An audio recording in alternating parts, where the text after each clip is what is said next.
The card lay on John's kitchen counter like an afterthought, face down beneath a pair of sunglasses and a half-empty coffee mug.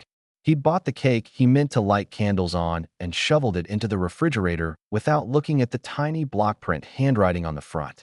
He could have turned it over, read the neat looped letters his mother always used when she tried to be funny, and smiled for a second at the memory of her clumsy birthday bows and the way she'd hummed off-key while she iced layer after layer of chocolate. He didn't. Inside the suburban house, laughter bounced off freshly painted walls and polished frames. Friends eased into the kind of jokes the city taught men to tell, easy and loud, the sort that made the glasses clink. Carol moved through them like the conductor of a small orchestra, her smile clipped in that particular way she used when she wanted to look like she hadn't put too much effort into anything. John said the right things. He accepted the compliments about the promotion, the apartment, the new lawn furniture, the way he'd made it. He told the same story twice and half listened to a buddy recount another, his mind peeling away to smaller things. Whether the music was too loud for his neighbors, whether the lemon zest in the chicken was overdone, whether he should call his mother later and tell her about the cake. Mary had woken early that morning with the sun and the sort of quiet determination older women learned from years of doing what had to be done. Her hands remembered the recipe without any help from her head. Flour sifted into the basin by muscle memory. Cocoa dusted the air and caught the light like tired, brown snow. She had wrapped the cake carefully in waxed paper, then in a box with a bow she wasn't sure she could tie just so. The frosting she pressed across the top had a slight, uneven ridge. No ribbon could fix the years. She dialed his number twice. The first time it went to voicemail, and she left a short, bright message. "Happy birthday, my boy. If you have time, I'll drop the cake by. Love you." After the beep, she straightened the doilies on her table, the old photograph of John in a Little League uniform on the mantel, the watch that never quite kept time, but that she wore because it had been his father's. She called again. He answered with a laugh and something like surprise, the tone she'd always known when her son had been trying not to sound guilty. "Hey, Ma. Everything's fine. It's just a small thing with some friends. Don't make a fuss." "I won't make a fuss," she said. Her voice had the careful softness mothers use when an apology is too big for the moment. "I'll come say hello. Maybe set the cake on the counter and go. I won't stay long." John hesitated, the way one hesitates before stepping into someone else's opinion. "We weren't planning on having family tonight, Ma. It's more of a friends thing. Maybe another time." Mary felt something pinch in her chest that had nothing to do with the years, an odd, sudden cold, as if the weather had slipped through the windows. "Of course," she said, gathering herself like one gathers loose change. "I'll come by anyway if that's okay." "No, Mom, really. It's better this way." There was a tightness in his voice she had once recognized, the strain of wanting to sound respectable, to keep a line clean and tidy between the life he'd built and the life that had built him. "We'll see you soon, we will. I promise." She ended the call and stood in the quiet of her little kitchen for a long moment. Outside, the city hummed at noon. Traffic, the distant wail of a siren, a dog that refused the rules of any schedule. Inside, her hands smoothed the waxed paper over the cake again, fingers remembering the shape of it, as if it were some fragile animal she could hold whole if she was careful. She imagined placing it on his counter, imagined the 3 steps up into his foyer, the smell of something new and strange and grown-up. Incense or something sharp and citrus, the scent of a life that had rearranged itself without asking if she wanted the furniture to match. She walked to the bus stop, though she could have called a cab. She liked the bus. It cost less, and it reminded her of when John was small, and she'd walk with him to the school that smelled of chalk and apple juice, when the world fit more comfortably in the palm of one hand. The cake box rocked in her lap, and once a woman across the aisle complimented her on how neat and clean her hair was, the sort of compliment that made advice seem easier than confession. Mary smiled, but did not tell the stranger she was going to a birthday she might not be allowed to attend. John's life had developed the polite architecture of a man who was, in many ways, very proud of what he had built.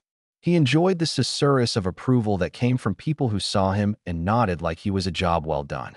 He liked the small, private pleasures too, the way Carol hummed when she cooked, the sound of the espresso machine on Sunday, the ease of the right wine.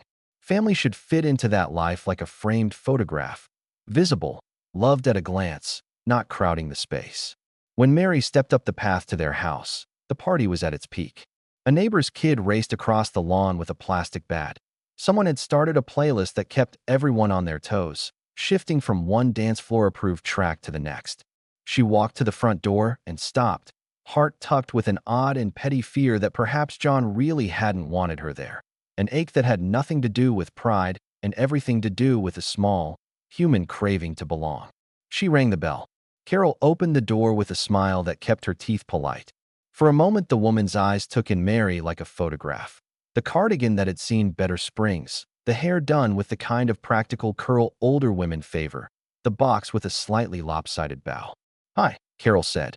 "Can I help you?" Mary's voice came out small and careful. "I baked a cake for John. I thought, if it's all right, I'll leave it here. I just wanted him to have it." "We weren't expecting guests," Carol said immediately, the phrase like a small, decisive knife. Her tone was not unkind, but it carried the kind of authority people imagine when they imagine someone protecting the arrangement they've spent the afternoon constructing. "We're keeping this really small, just friends." Mary's hands tightened around the cake box. For a second, she opened her mouth to say the thing any mother would say, the line she'd practiced. "I'm his mother. He'll want this." But the words seemed too large. Instead, she smiled in a way that had been taught by necessity, nodded, and left the box on the stoop. She walked away without a word, because there are some apologies that can't be spoken and some refusals that hurt more when you fight them. Around the corner, the party swallowed itself with good music and better punch. Nobody noticed the woman with the bow walk back to the bus stop and get on the next vehicle home. Nobody noticed the little rectangular box sitting beneath the porch light, its paper a shade too warm against the evening air. Inside, John laughed and toasted, and the moment slid past him like the icing on a cake that had never been cut. He was home in the life he made, and his mother, who had always known the shape of him first, had been allowed to step only as far as the threshold. The door remained closed between them, a small act with the kind of weight that leaves echoes, and neither of them yet knew how long that silence would stretch. The key turned in the lock with a sound too loud for the quiet that followed her home. Mary pushed the door open and was met by the faint smell of coffee that had long since gone bitter, mixed with the musty calm of a place where time had learned to move slower. She set her purse on the small table by the door, the same table her husband had built 40 years ago, back when wood was still cheaper than plastic and hands still mattered. The cake box, now slightly smudged on the corners, she placed carefully on the kitchen counter. The bow had come loose during the ride. She stared at it. For a while, she didn't take off her coat. The ticking clock on the wall seemed to be waiting for her to speak first. It wasn't that she expected her son to be cruel. No, John had never been cruel. He'd just become busy. People like to wrap that word around guilt so it doesn't sting so much. He was busy when he missed her birthday. Busy when he forgot to fix the leak in her bathroom. Busy when she got sick last winter and ended up spending Christmas watching other people's families laugh through a television screen. She walked to the living room window and looked out at the same narrow street she'd watched for 20 years, same peeling lamppost, same neighbor's car with the dented bumper. The world hadn't changed much. Only she had gotten smaller inside it. On the couch lay a half-finished knitted scarf. She picked it up and ran her fingers along the rows. Each stitch had been meant for John's son, her grandson, the boy she hadn't seen since his 3rd birthday. The boy who probably didn't even remember the woman who had once rocked him to sleep while his parents were out at some party. On the counter, the cake waited. She thought of throwing it away, of pretending it had never existed. But instead, she sat down at the table and pulled the cake toward her. Slowly, she opened the lid and took out a small packet of frosting she'd kept aside, with a simple white nozzle. Her handwriting shook as she pressed out the words, one by one. "My boy, I miss you."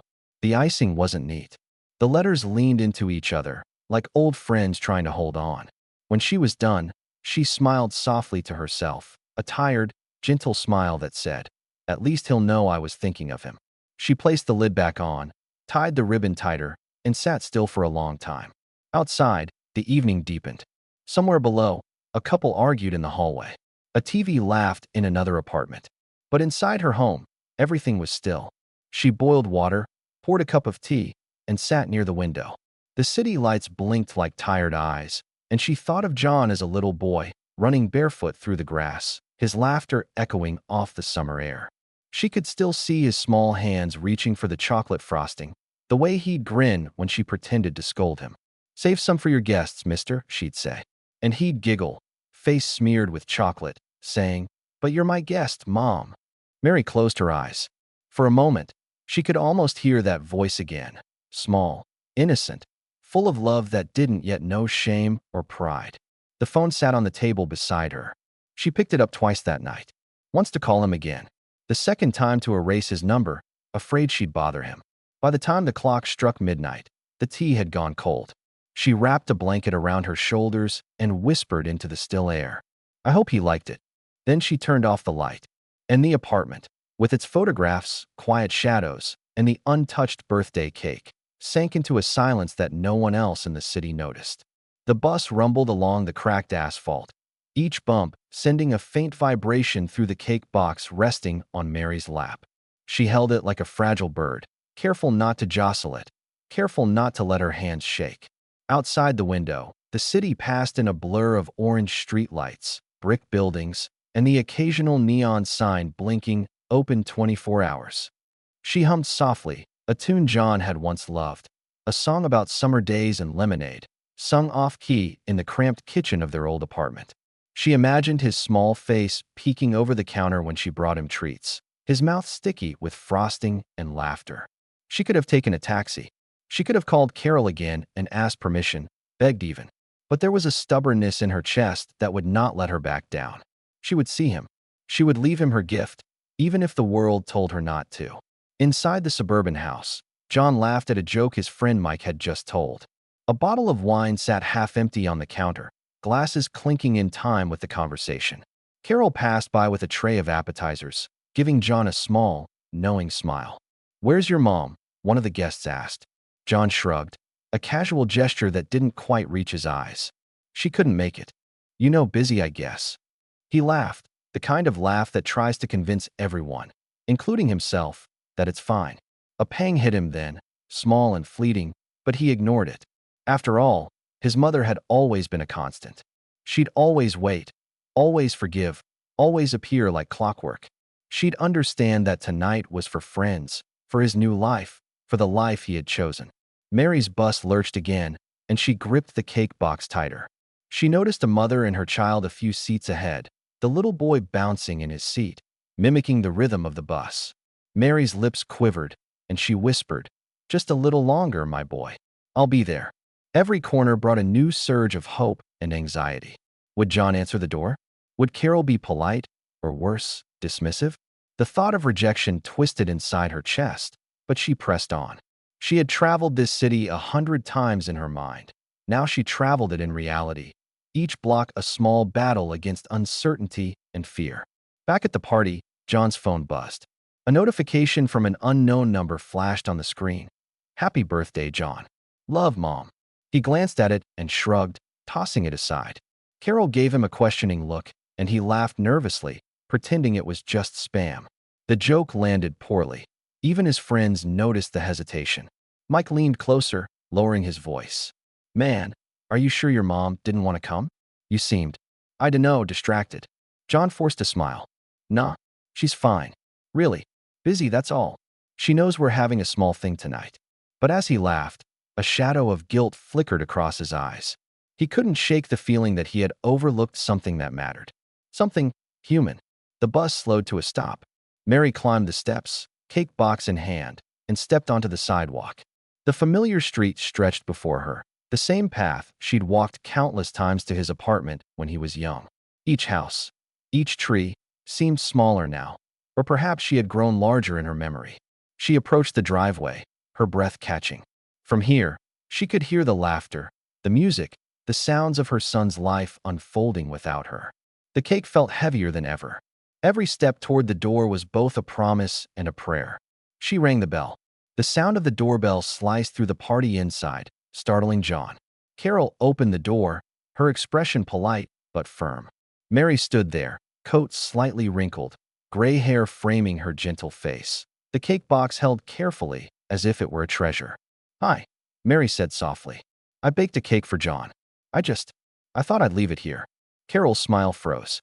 We weren't expecting guests. Tonight is really just friends." Mary's hands tightened around the box. She looked at John, eyes searching, hoping he would step forward. But he stayed behind Carol, trapped between loyalty to his new life and a memory he had tried too hard to ignore. Mary nodded, carefully placing the box on the doorstep. She didn't argue. She didn't cry. She turned and walked away, each step echoing in the quiet spaces between their lives. Inside, John heard the soft click of the door closing behind her. He felt a strange tug, a sudden emptiness he hadn't anticipated. The party continued, the music and laughter filling the space, but a piece of the evening had already left. Mary, meanwhile, walked down the street toward the bus stop. The city lights reflected off the box, and the words she had written on top of the cake whispered in her mind. "My boy, I miss you." And John still had no idea that the most important gift of the night had already come and gone. Mary stood at the edge of the porch, the cake box pressed against her chest. The party noise spilled from the open door like water she couldn't touch.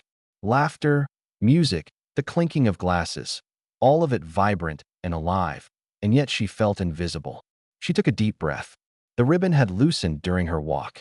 She straightened it with trembling fingers, smoothed the waxed paper over the cake once more.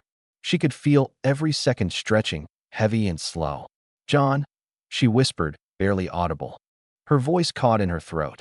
She wanted to say so much, but the words tangled in a web of fear and pride.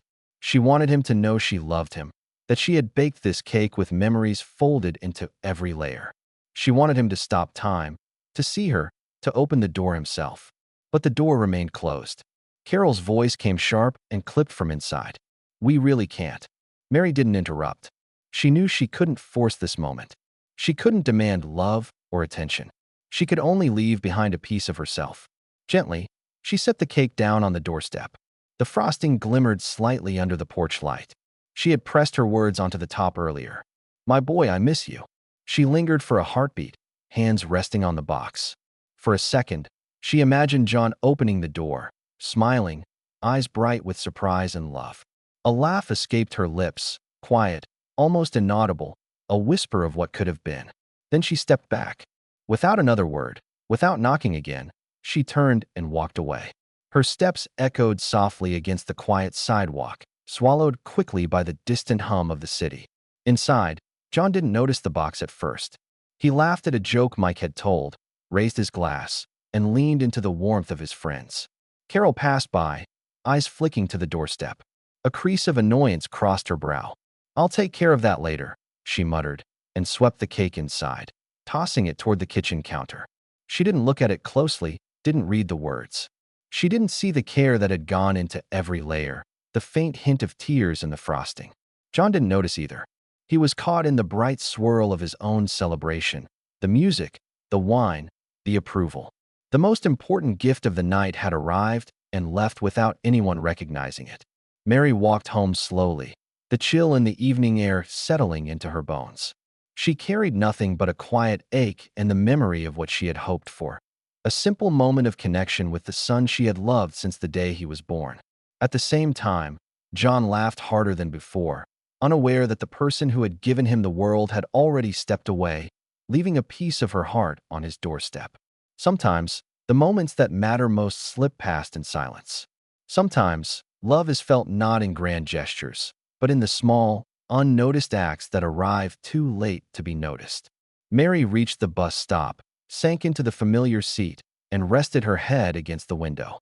Outside, the city lights twinkled like 100 tiny eyes, and she whispered softly to herself, "I hope he knows someday." And for now, that hope was enough. The next morning, the cake sat on the kitchen counter, slightly askew, the ribbon wrinkled from the walk. Carol noticed it first. "Oh, that?" she said, more to herself than to John. She picked it up, examined the box, and frowned. Who even left this here? John glanced up from his phone, blinking through last night's fog of laughter and wine. "I don't know," he said, yawning. "Mom." Carol rolled her eyes.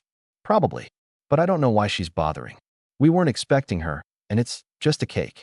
Throw it in the trash, it's fine." John shrugged. He felt a flicker of unease, something he couldn't quite name.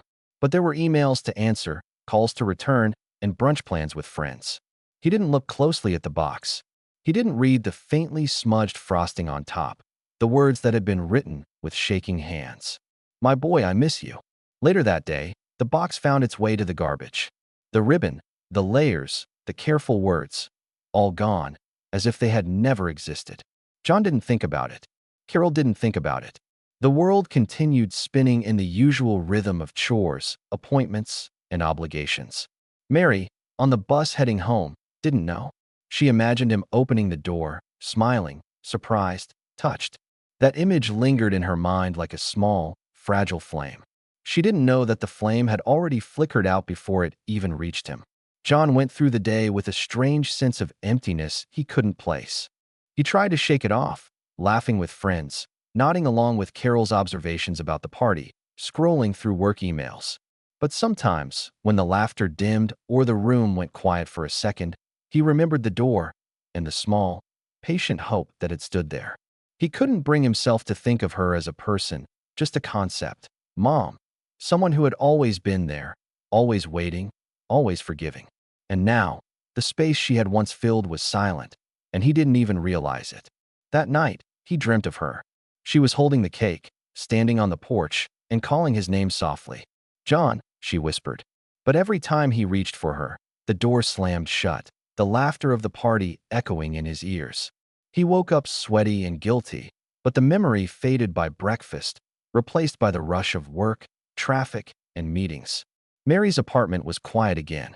The cake box was empty in her mind, the frosting gone, the words she had written melting into the air. She wrapped herself in a blanket and stared at the wall, imagining her son's face. She whispered into the stillness. "I tried, my boy. I tried." The city outside moved on, unaware. And inside, John still didn't know what he had lost. It had been a week since Mary had left the cake on the doorstep. John noticed it only when a neighbor called, a hesitant voice on the line. "Is this John Miller?" she asked. "It's about your mother." The words froze him. The phone slipped from his hand and clattered onto the floor. "What? What happened?" His voice shook, cracking under the weight of a dread he couldn't yet name. The neighbor explained slowly, carefully, as if she were telling a story too heavy for anyone to bear. Mary had been found in her apartment, sitting in her chair by the window, a cup of tea still warm beside her. No signs of struggle, just gone. John felt the world tilt, as if the floor beneath him had vanished. He sank into a chair, unable to speak, unable to move. The party, the laughter, the friends, the wine, all of it collapsed into nothingness. He remembered the cake, the box on the doorstep, the words he had ignored. "My boy, I miss you." Tears came suddenly, unchecked, carving lines down his face. He couldn't believe he had missed it, couldn't believe he had let her walk away, couldn't believe he had let Carol's polite dismissal keep him from seeing the woman who had loved him unconditionally. He called Carol, but the words that might have saved him from the silence were gone. Her voice was calm, practical. She's gone, John." And the silence answered him, louder than any sound could. At the apartment, he looked at her things, photographs lined along the mantel, knitting projects half finished, her favorite teacup still on the counter. The clock ticked, relentless and indifferent. He imagined her standing at the door, the cake in her hands, waiting for him to notice. But he hadn't. He sat down beside the chair she had once occupied, staring at the empty space where her warmth had been. For the first time in years, he understood what it meant to lose someone forever. And in his mind, he heard her soft voice again. "My boy, I miss you." That night, John didn't sleep. He walked through the empty house, touching her photographs, her favorite chair, the doilies she had carefully folded. Guilt and sorrow tangled together, heavy and relentless. He had wanted a small life, free of complication. He had wanted order and control, friends and parties, wine and laughter. But he had lost the most important thing of all, the quiet, patient love that had waited for him on the doorstep. Sometimes, he thought, we realize the value of something only when it is gone. And now, there was only silence. John returned to Mary's apartment one last time. The locksmith had already changed the locks, but the landlord let him in, a quiet understanding in his eyes. The place smelled faintly of old tea, the kind Mary always brewed, a comforting aroma he had never appreciated until now. On the kitchen table, he noticed a small envelope he hadn't seen before. It was plain, slightly worn at the edges, her handwriting looping with care. For my boy. His hands trembled as he opened it. Inside, a single sheet of paper carried the words he had ignored, the words he should have read a week ago. My boy, I miss you. I've waited for you at the door, hoping you'd see me, hoping you'd take my hand. I baked your favorite cake, but perhaps that was too much to ask. I forgive you, as I always have, and I will always love you. Love, Mom. He stared at the words, each one piercing him deeper than any knife. The memory of the cake on the doorstep came rushing back. The ribbon, the frosting, the trembling hands of the woman who had given him everything she had. John sank into the chair Mary had loved, holding the envelope like it contained not just her words, but her very heart. Tears streamed down his face uncontrollably. For the first time, he truly saw her, not just as Mom, but as a person who had lived, loved, and waited for him in silence, hoping he would notice. He thought of the missed phone calls, the ignored invitations, the dismissals that now felt like betrayals. He thought of Carol, the party, the clinking glasses, and all the moments he had chosen over her. Guilt and sorrow coiled tightly around his chest, suffocating him. John picked up a notebook Mary had kept on the counter, filled with recipes and notes, photographs tucked between pages, and a small card folded inside. The card was simple, fragile, and bore a faint smudge of chocolate frosting. For my boy, I miss you. The cake, her gift, her love, her hope, had been discarded without him realizing its significance. The irony was cruel, the pain unbearable. He pressed the card to his face and whispered into the silence, Mom, I'm sorry. I'm so sorry. For hours, John sat there, tracing the words, reading and rereading, letting the gravity of her absence sink into him. The apartment, once just a place he associated with his mother's routines, became sacred. Each object a testament to her love, patience, and quiet sacrifices. He understood now, with a clarity that hurt more than he could bear. Love is not in grand gestures or spoken words alone. Sometimes, it is in the patient, quiet moments, in cakes baked with trembling hands, in visits made despite rejection, in hope left on a doorstep. And sometimes, that love comes too late. The sky was overcast, a soft gray veil that mirrored the weight in John's chest. He stood outside the small chapel, hands shoved deep into his pockets, unable to meet the eyes of anyone around him. Carol hovered near the edge of the crowd, polite, careful, as though her presence might somehow soften what had already happened. The coffin lay at the front, simple, unadorned. Flowers surrounded it, pale and quiet. Friends and neighbors whispered condolences, offering tissues and awkward smiles. But none of it reached him. He remembered the cake, the box on the doorstep, the words written in frosting. My boy, I miss you. He had seen it too late. The service began. The priest's words floated over him, soft, comforting, distant. John's mind wandered to the small apartment, the half-finished knitting, the photographs, the chair she had loved. He imagined her sitting there, waiting for him to notice, hoping for a moment that would never come. Carol touched his arm. She didn't want you to feel guilty, she said gently. John shook his head, bitter tears brimming. No, she didn't want that. But I do. After the ceremony, he walked to the graveside alone. The earth was damp, dark, final. John knelt beside it, pressing his hands against the cool soil. He whispered her name over and over, a mantra, a plea, a confession. I'm sorry, Mom. I should have seen you. I should have been there. I missed you. The wind moved through the trees, carrying with it a whisper of the city, the faint scent of chocolate, and the quiet echo of a love that had been patient, steadfast, and unconditional. He thought of the birthday party, the discarded cake, the unopened words she had left. For the first time, he truly understood what he had lost. Not just his mother, but the small, sacred moments that defined the depth of her love. Carol tried to offer comfort again, but John barely noticed. Nothing could undo the silence. Nothing could replace what had been lost. He stood there, staring at the grave, feeling the weight of a lifetime of neglect, pride, and missed opportunities. As he left the cemetery, he walked slowly, as if carrying Mary's presence with him. He knew he would never forget the lesson she had left behind. Love cannot be postponed. Patience has its limits, and the most important people in your life cannot wait forever. The door that had closed on her that night would never open again. A few months had passed. The leaves had turned, fallen, and begun to carpet the streets in shades of amber and gold. John found himself walking along the quiet path to the cemetery, a small box in his hands. Inside was a cake, chocolate, layered, simple, baked with trembling hands, carrying a message he hoped would somehow reach her, even if only in memory. He knelt by the grave, placing the cake carefully on the flat stone. He brushed his fingers over the inscription, reading her name one last time. I baked this for you, he whispered. His voice broke. I should have been there before. I'm sorry I wasn't.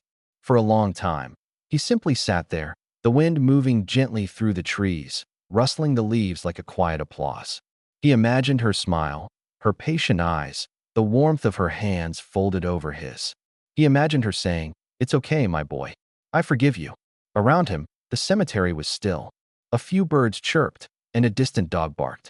But in the quiet, John felt a sense of connection he had never allowed himself before.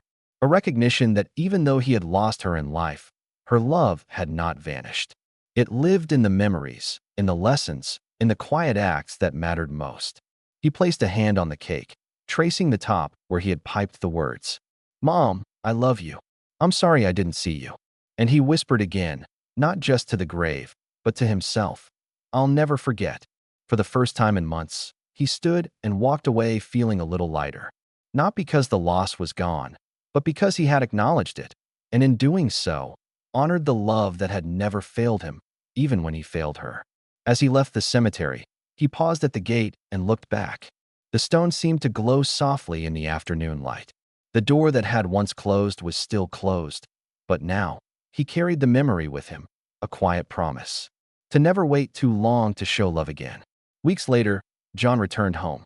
He paused at his front door, remembering the night Mary had stood there, cake in hand, and how he had let it go unnoticed. He touched the doorknob, hesitated, and whispered, "I'm sorry." His son peeked around the corner, curious. "Dad, who was she?" John smiled sadly, a mix of regret and love, and said, "Someone who loved me more than anyone else ever could." He stepped inside. The house was quiet, the day fading into soft shadows. He understood now, love waits, but not forever. The door had stayed closed, and the lesson was one he would carry for the rest of his life. The camera pans to an empty cake box on the counter, a faint trace of frosting left behind. The final shot lingers on it, a silent reminder. Moments lost can never be returned, but their memory can shape the way we love going forward.